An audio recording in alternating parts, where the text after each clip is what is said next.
I mean, my main issue with talking rhetoric is that I don't think most Republicans can be moved over at this point. I was more hopeful about that back in 2019, but genuinely at this point, in order to be enough of a Republican that you'll stand to defend your positions, you have to be really in the cult mindset. It doesn't make it impossible, and rhetoric is still important in life in general. You know, it's like it's a broadly useful skill, but the framework for teaching rhetoric, like, is usually been, how do I convince someone that I'm arguing with, or how do I like defend this position or whatever. But it's like, dude, I don't think I've seen a productive conversation with a Republican in any context between anyone and anyone else in years. When was the last time you guys saw that? I remember back in 2017, 2018, 2019, even 2020, pretty often you would see what looked like good faith Republicans sitting down and going, okay, well, I do have some concerns about the border, and I do think we should bring jobs back to America. And they would like have an argument. It's like, okay, they're wrong and they've been fed bad info, but they're not crazy. They just have bad info. I haven't seen anything like that in years. And that's not an exaggeration. I genuinely can't remember the last time I saw that. I know it happens. I know it's not literally impossible, but man, things have changed, like, badly. Maybe godforsaken. I mean, rhetoric is very, very important. Very, very important. Being able to argue well, it's not just something that you do in political debates. It helps you in interpersonal arguments. Not because you're trying to epically own the opponent, but because understanding what everyone's saying and how to engage with it is just generally useful. Like, that's not like, it doesn't even need to be an antagonistic skill. It's just a communication skill. It has applications all across the spectrum of human communication. So it's still important. It's just difficult. Unironically, make more videos about rhetoric, though. Okay, to be clear, all of my videos are about rhetoric to the extent that they all contain rhetoric, right? Like, when I make an argument, I don't need to say, this is how you make the argument. If I'm making the argument, that's an example of the argument that one might point to, or at least that I would point to, as an example of what I think good rhetoric is, you know. If only debate wasn't dead. I haven't gone over it yet because it's meant to be one of the things that I go over that I keep not going over, because yesterday I was pooped because I had just gotten back from the hike in Mount Rainier, and today I'm exhausted because I have a headache and so on and so forth. Let me show you why I just don't care about debating and frankly just don't have any interest in doing it, okay? Look at this. This is one of the things I'll do a segment on when I finally get around to it, okay? Republican governor and Republican secretary of state in the state of Georgia. What's your name? He said Parker? My name's Parker. We have a Republican governor and Republican secretary of state in Georgia that approved our elections, and Donald Trump said that wasn't constitutional. All right, relax. Donald Trump tried to undermine our Constitution. You're at 10. I just walked in. I'm here to just learn. Hey, you're an anti-patriotic, anti-constitutional person crashing our party so because you tried to stop our democracy. I got one question. Donald Trump called the secretary of state of Georgia and told him to find him some votes. What is a woman? Oh, my God. That is so weird, y'all. Maybe you should meet one. I'm married to one. Same. And that's why I just don't care anymore. Charlie Kirk is one of the, like, faces of the Republican movement. I debated him for 2 hours and I won. I dog walked him.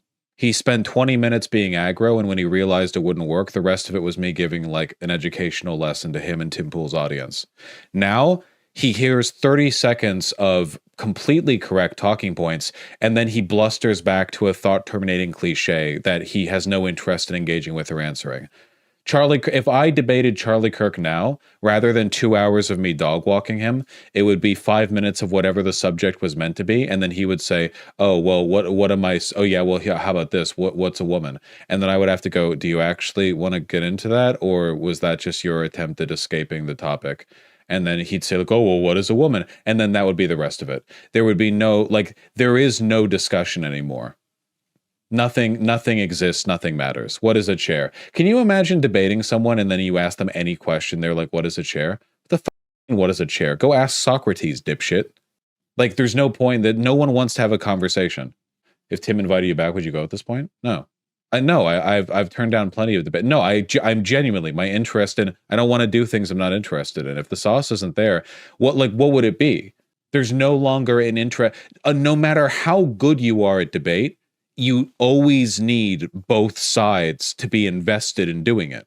Like if I showed up for a debate and they just made like farting noises with their mouth, I can't make a good point in that environment. It requires two people engaging with some standard of mutual competency. It's just unfun. Like it's not even a matter of performing well. It's just unfun. All of the rhetorical skills that I'm interested in, meaningless. You just scream your sound bites. That's it. Remember the debate between Moist Critical and Sneeko, where they like Moist Critical was objectively correct and reasonable the entire time, and Sneeko was like interspersing bad arguments with being pro-pedophilia. And after that, every right-wing account on Twitter was like, yo, Sneeko just owned Moist Critical on trans kids or whatever. No one cares. Nothing matters. This is what I mean about no unity. How do you form unity with that? It's only power. They don't care about anything else. They'll do or say anything. They don't believe in anything. Anti-empiricism is a core tenet of fascism. Once you free yourself from the burden of having to actually believe in something and hold to that position, you can do or say anything. And I just have no interest in engaging with it.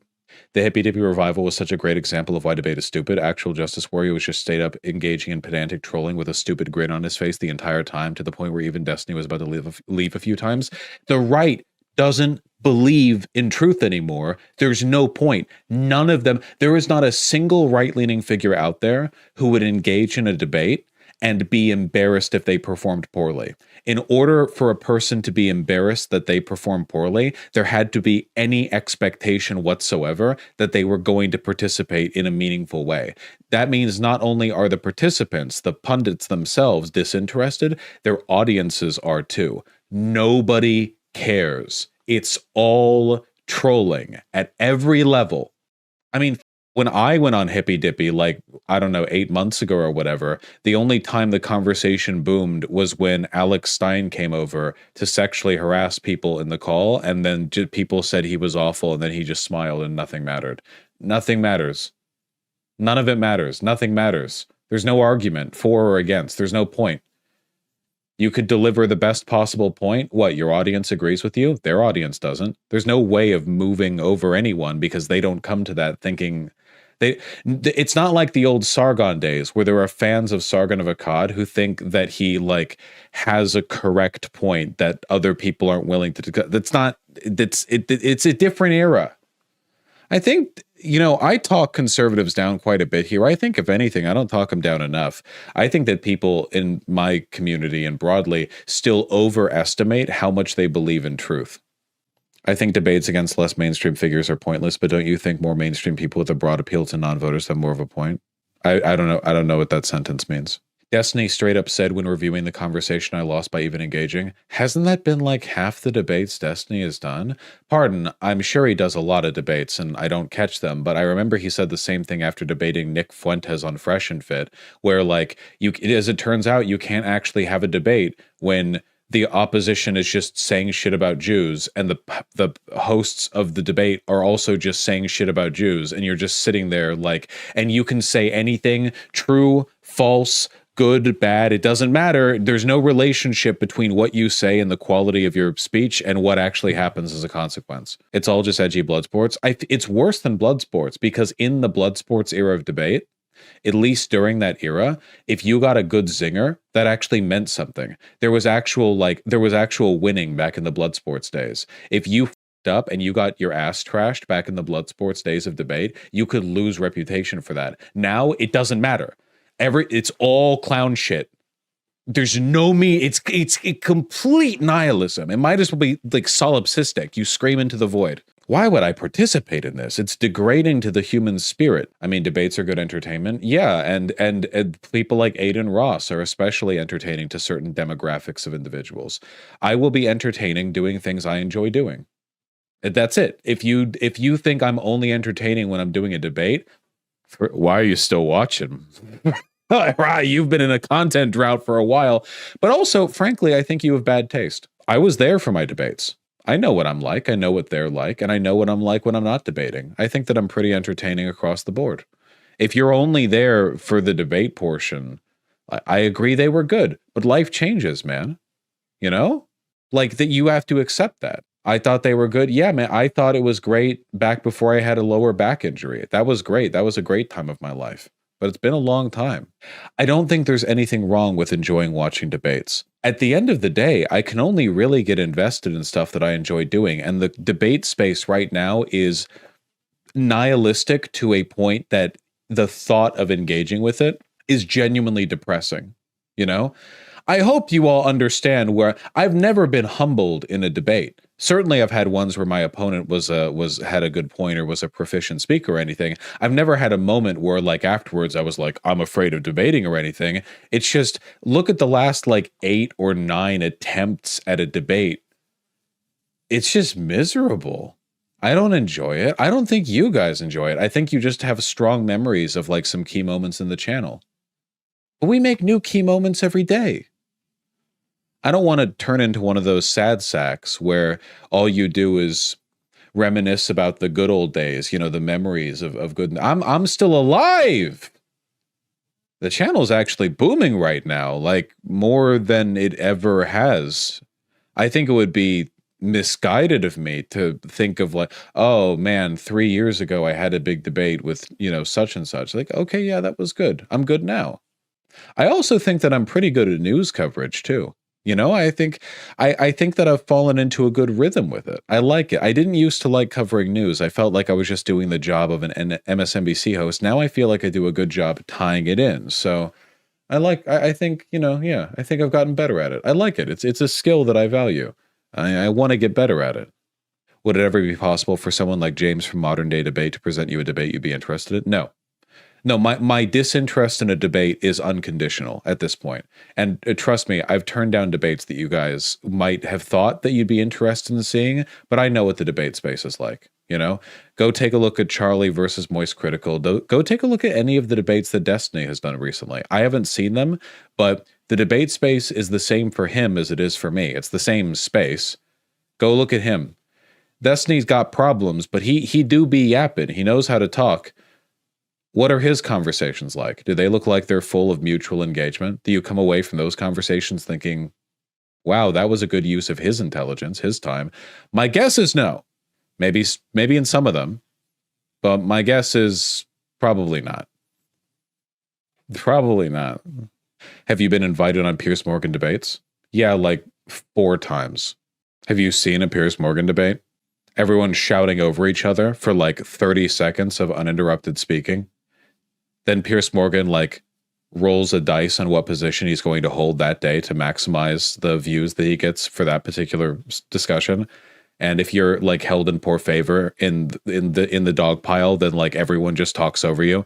And then Piers Morgan like asks 3 people in a row, like everyone take 1 minute to disagree with the 2 seconds of position expressed by the person. Dude, Vaush, you turn down airtime on live TV. The Piers Morgan, the YouTube site. Is that on live TV? I think that's the online bit. I know he does stuff on TV, but that's a YouTube show. But also, yeah, I would turn down time on live TV. What point? You people are incredibly shiftless. When I say I don't want to do debates, why you're like, wow, not even for money? Are you what are you're weak? Did I stutter? It's not even principled. I just don't think it's fun. That's it. Do you not sympathize with that? You all have like myopic ambition brain where you're trying to think like, well, I would have simply grindsetted. What do you think I do this for? What do you do, a live TV appearance, not a debate? Well, sure. Yeah, I don't think I'm going to get that offer, but sure. If a person wants to come on because they have a disagreement with me, I don't necessarily have an issue with that. In my mind, there's a distinction between a person coming on because they have a disagreement and a debate. A debate carries with it expectations. You are there in a performative sense to disagree, right? But like right wingers never email me saying, hey, I have some disagreements, I want to come on. They say, hey, do you want to come on my show and have a debate? Massive difference between these two in terms of expectations, what's going to happen during it, who's benefiting, who's grifting, blah, blah, blah, blah, blah. If a person has disagreement, I mean, I argue with Chad all the time, right? Like if a person has disagreements, I'm totally willing to talk, even if it ends up turning into a debate, because it wasn't, the performative expectation wasn't set from the beginning. The kayfabe wasn't there, right? You enter it just like, okay, we have a disagreement. That's fine. I think there's a meaningful difference there. I would love to have a discussion about AI. No, AI is the devil. See, that was a debate. How famous does someone have to be to discuss something with you/debate? I used to say there's no threshold, but the God's honest truth is that unfortunately, you guys kind of ruined it for yourselves. It's the same reason we don't have call-in streams anymore. Because if you do call-in streams, like as is the case with people who just want to talk, it's trolls or very parasocial people. Like really parasocial people. I remember with the call-in streams, you would have the call-in debates, especially because people would like fake to disagreeing with me because they wanted to talk, and then they'd start giggling, and it just trained me to hear for when people are talking with a smile on their lips, which I got really good at because I could tell that they were being like, you know, like they were just, and a lot of them weren't even trolling in the sense that they were trying to waste my time. They were just parasocial dipshits who wanted to talk to me but knew they couldn't by agreeing with me. So unfortunately, now you have to be some kind of famous to talk to me, because otherwise I'll just assume you're parasocial. I'm sorry, you know, I have a stream to manage here. It's not anything personal.